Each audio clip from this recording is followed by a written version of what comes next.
ನಿನಗಾಗಿ ಧಾರಾವಾಹಿಯ ಇವತ್ತಿನ ಸಂಚಿಕೆಗೆ ಎಲ್ಲರಿಗೂ ಸ್ವಾಗತ. ಇವತ್ತಿನ ಸಂಚಿಕೆಯ ಮೊದಲ ದೃಶ್ಯದಲ್ಲಿ ರಚನಾ, ಅಮ್ಮ ನೀವು ಮಾಡ್ತಿರೋದು ಸರಿಯಲ್ಲ, ಅವರು ಊಟ ತಿಂಡಿಗೆ ಗತಿ ಇಲ್ಲದೆ ಬಂದಿಲ್ಲ, ನಾನು ಹೇಳಿದ್ದೀನಿ ಅಂತ ಬಂದಿರೋದು, ಇದೇ ಥರ ನೀವು ಅವಮಾನ ಮಾಡ್ತಾ ಇದ್ರೆ ನಾನು ಅಂತ ಹೇಳ್ತಾ ಇರೋವಾಗ ಆರತಿ ಮಧ್ಯೆ ನೀನ್ ಏನ್ ಮಾಡ್ತೀಯಾ ಅಂತ ಕೇಳ್ತಾಳೆ. ನಿಹಾರಿಕಾ, ಯಾರೇ ಇವನು, ಎಷ್ಟು ದಿನದಿಂದ ಪರಿಚಯ ನಿಂಗೆ, ಆಫ್ಟರ್ ಆಲ್ ಚಿತ್ರಾನ್ನ ಮಾರೋನಿಗೆ ಅವಮಾನ ಆದ್ರೆ ಯಾಕೆ ಹಾರಾಡ್ತಾ ಇದೀಯಾ ಅಂತ ಕೇಳ್ತಾಳೆ. ಇದೇ ಹಾರಾಟ ನಮ್ಗಳ ವಿಷಯದಲ್ಲಿ ಯಾಕೆ ಇರ್ಲಿಲ್ಲ ಅಂತ ತೇಜ ಕೂಡ ಪ್ರಶ್ನೆ ಮಾಡ್ತಾನೆ. ಹೊತ್ತು ಹೆತ್ತು ಸಾಕಿ ಸಲಹದವರಿಗಿಂತ 2 ರೂಪಾಯಿ ದಾರ ಕಟ್ಟಿದವನು ನಿಂಗೆ ಹೆಚ್ಚಾಗ್ಬಿಟ್ನ ಅಂತ ಆರ್ತಿ ಕೇಳ್ತಾಳೆ. ಅದೇ 2 ರೂಪಾಯಿ ದಾರಾನೇ ಚಿಕ್ಕಪ್ಪ ನಿಮ್ಗೂ ಕಟ್ಟಿರೋದು. ತಾಳಿ ದಾರದಲ್ಲಿದ್ರು ಬಂಗಾರದ ಚೈನ್ ನಲ್ಲಿ ಇದ್ದು ತಾಳಿ ತಾಳಿನೇ, ಅದಕ್ಕೆ ಕೊಡೋ ಗೌರವ ನೀವು ಕೊಡ್ಲೇಬೇಕು ಅಂತ ರಚನಾ ಹೇಳ್ತಾಳೆ.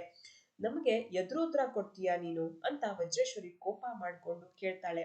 ಅಲ್ಲ ಅಮ್ಮ ಅಂತ ರಚನಾ ಹೇಳೋವಾಗ ಜೀವ ಮಧ್ಯೆ ಮಾತಾಡಿ, ಕೂಲ್ ರಚನಾ, ಯಾಕೆ ಇಷ್ಟೊಂದು ಟೆನ್ಷನ್ ಮಾಡ್ಕೋತಾ ಇದ್ದೀರಾ, ಇದು ನನ್ಗೂ ಅವ್ರಿಗೂ ನಡೀತಿರೋ ಪ್ರೀತಿಯ ಸಂವಾದ, ನಾವು ಮಾತಾಡ್ಕೋತೀವಿ, ನೀವು ಆರಾಮಾಗಿರಿ ಅಂತ ಹೇಳ್ತಾನೆ.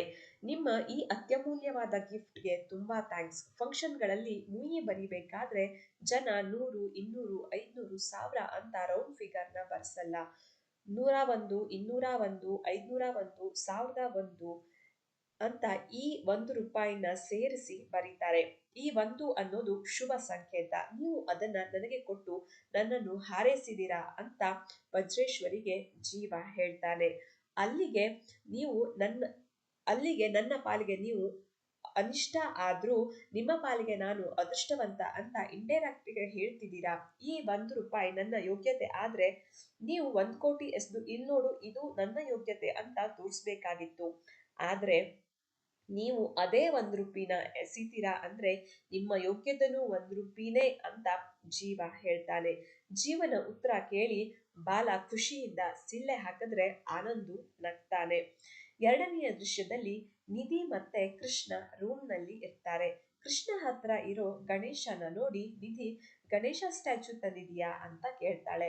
ಅವನು ನನ್ನ ಬೆಸ್ಟ್ ಫ್ರೆಂಡ್ ಗಪ್ಪ, ಅವನು ಏನ್ ಕೇಳಿದ್ರು ಕೊಡ್ತಾನೆ, ಅಮ್ಮ ಬೇಕು ಅಂತ ಕೇಳಿದಾಗ ಅಮ್ಮನ ಕೊಟ್ಟ ಅಂತ ಕೃಷ್ಣ ತುಂಬಾ ಖುಷಿಯಿಂದ ಹೇಳ್ತಾಳೆ. ಇದನ್ನ ಬಾಗ್ಲಲ್ಲಿ ನಿಂತ್ಕೊಂಡು ಜೀವ ಹಾಗೂ ರಚನಾ ಕೇಳಿಸ್ಕೊತಾ ಇರ್ತಾರೆ. ಜೀವ ಬೇಜಾರ್ ಮಾಡ್ಕೊಂಡ್ರೆ ರಚನಾ ಖುಷಿ ಪಡ್ತಾಳೆ.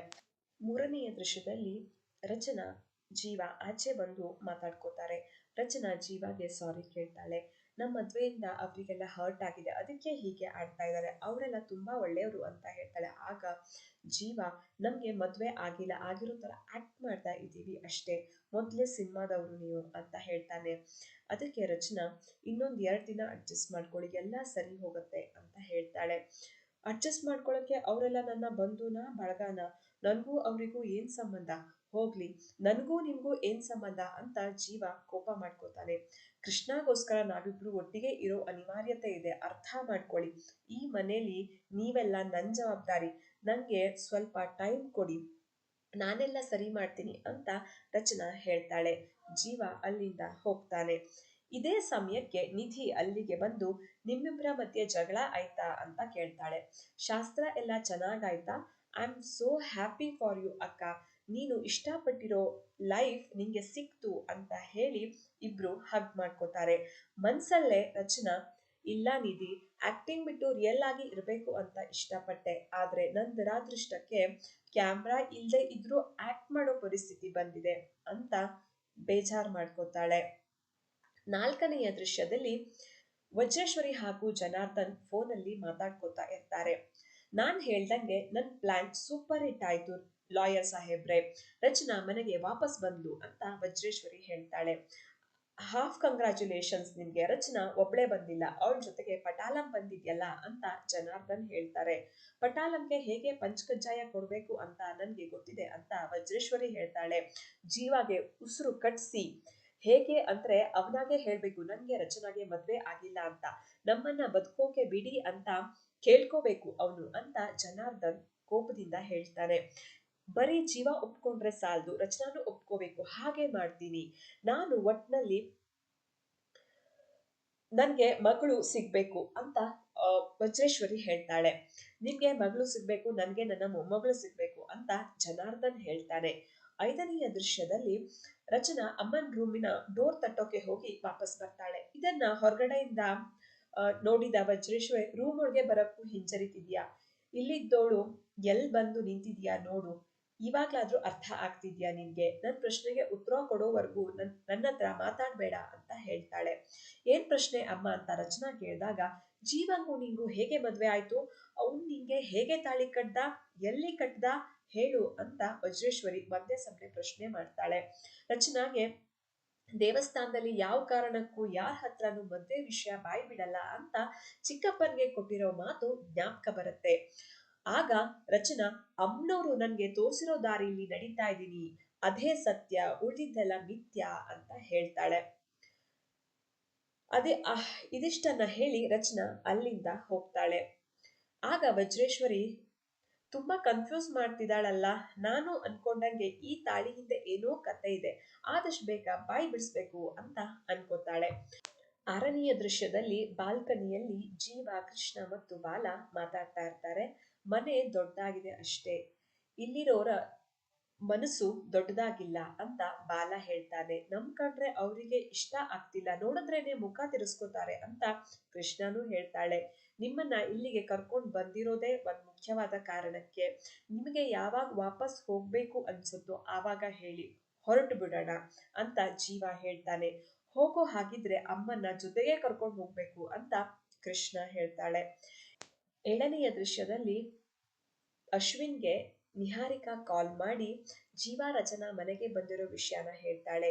ವಜ್ರೇಶ್ವರಿನೇ ಅವನ್ನೆಲ್ಲ ಆರತಿ ಮಾಡಿ ಒಳಗಡೆ ಕರ್ಕೊಂಡು ಶಾಸ್ತ್ರನೂ ಮಾಡ್ತಾ ಇದ್ದಾರೆ, ಬೇಕಾದ್ರೆ ಬಂದು ನೋಡು ಅಂತ ಹೇಳ್ತಾಳೆ. ಇದನ್ನ ಕೇಳಿ ಅಶ್ವಿನ್ಗೆ ಕೋಪ ಬರುತ್ತೆ. ಎಲ್ಲರೂ ಸೇರಿ ನಂಗೆ ಮೋಸ ಮಾಡ್ತಾರಾ, ಇವತ್ತು ಡಿಸೈಡ್ ಆಗ್ಬೇಕು, ನಾನಾ ಜೀವನ ಅಂತ ಹೇಳ್ತಾನೆ.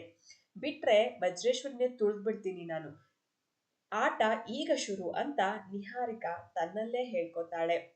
8ನೆಯ ದೃಶ್ಯದಲ್ಲಿ ಬಾಲ ಹಾಗೂ ಜೀವ ಮಾತಾಡ್ತಾ ಇರ್ತಾರೆ. ಈಗೇ ನೋಡಿದ್ಯಲ್ಲ, ಅದು ಬರೀ ಟ್ರೇಲರ್ ಅಷ್ಟೇ, ನಂಗೊಂದ್ ಗತಿ ಕಾಣಿಸ್ಬೇಕು ಅಂತ ಕಾಯ್ತಾ ಇದ್ದಾರೆ, ಅವಮಾನ ಆರೋಪ ಎಲ್ಲಾ ಮಾಡ್ತಾರೆ, ಅವರ ಉದ್ದೇಶ ರಚನಾನ ನನ್ನಿಂದ ದೂರ ಮಾಡೋದು ಅಷ್ಟೇ ಅಂತ ಜೀವ ಹೇಳ್ತಾನೆ.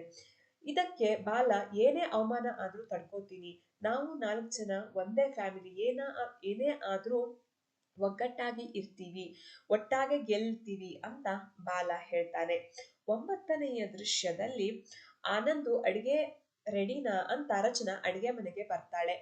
ಬೇಗ ತಟ್ಟೆಗೆ ಹಾಕೊಟ್ಬಿಡು, ಕೃಷ್ಣಗೆ ತಿನ್ಸ್ಬಿಡ್ತೀನಿ ಅಂತ ಹೇಳ್ತಾಳೆ. ಅದಕ್ಕೆ ಆನಂದು, ನಾನೇ ಗಾರ್ಡನ್ ಎಲ್ಲ ಸುತ್ತಾಡ್ಸ್ಕೊಂಡು ಕೃಷ್ಣಗೆ ತಿನ್ನಿಸ್ತೀನಿ ಅಂತ ಹೇಳ್ತಾನೆ. ಮತ್ತೆ ನಾನು ಅಂತ ರಚನಾ ಕೇಳಿದಾಗ, ನೀವು ನಿಮ್ ಗಂಡಕ್ಕೆ ತಿನ್ಸಿ ಅಂತ ಹೇಳ್ತಾನೆ. ಇದನ್ನ ಕೇಳಿ ರಚನಾ ಮುಖ ತಿರ್ಸ್ಕೋತಾಳೆ. ಅದಕ್ಕೆ ಆನಂದು, ಜೀವ ಹೆಸರು ಕೇಳಿದ ತಕ್ಷಣ ನಾಚಿಕೆ ನೋಡು, ತಾಳಿ ಬಿದ್ದ ತಕ್ಷಣ ಹೇಗೆ ಜೀವನ ಬದಲಾಗತ್ತೆ ಅಂತ ಹೇಳ್ತಾನೆ. ನೀನು ಬೇಗ ಮದ್ವೆ ಆಗು, ಆಗ ಗೊತ್ತಾಗತ್ತೆ ಅಂತ ರಚನಾ ಹೇಳ್ತಾಳೆ. ಆಗ ಅಲ್ಲಿಗೆ ಆರ್ತಿ ಬಂದು, ಏನದು ಅಂತ ಕೇಳ್ತಾಳೆ.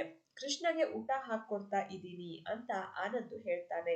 ಅದನ್ನ ನೀನ್ಯಾಕ್ ಕೊಡ್ತಾ ಇದೀಯಾ, ಅವರ ಅಮ್ಮ ಇಲ್ವಾ, ಮಾಡಿ ಹಾಕ್ತಾಳೆ ಬಿಡು ಮಗಳಿಗೆ, ಮದ್ವೆ ಮಾಡ್ಕೊಳಕ್ಕೆ ಗೊತ್ತಿರೋಳ್ಗೆ ಮಗಳಿಗೆ ಅನ್ನ ಮಾಡೋಕೆ ಬರಲ್ವಾ, ತಟ್ಟೆನ ಅಲ್ಲೇ ಇಟ್ಟು ನೀನು ಹೊರಡು ಅಂತ ವ್ಯಂಗ್ಯವಾಗಿ ಆನಂದುಗೆ ಹೇಳ್ತಾಳೆ. ಇಲ್ಲಿಗೆ ಇವತ್ತಿನ ಸಂಚಿಕೆ ಮುಕ್ತಾಯವಾಗುತ್ತೆ. ಈ ವಿಡಿಯೋ ನಿಮಗೆ ಇಷ್ಟ ಆಗಿದ್ರೆ ಲೈಕ್ ಮಾಡಿ, ಶೇರ್ ಮಾಡಿ, ಸಬ್ಸ್ಕ್ರೈಬ್ ಮಾಡಿ ಹಾಗೂ ಪಕ್ಕದಲ್ಲೇ ಇರೋ ಬೆಲ್ ಐಕನ್ನ ಪ್ರೆಸ್ ಮಾಡಿ. Thank you.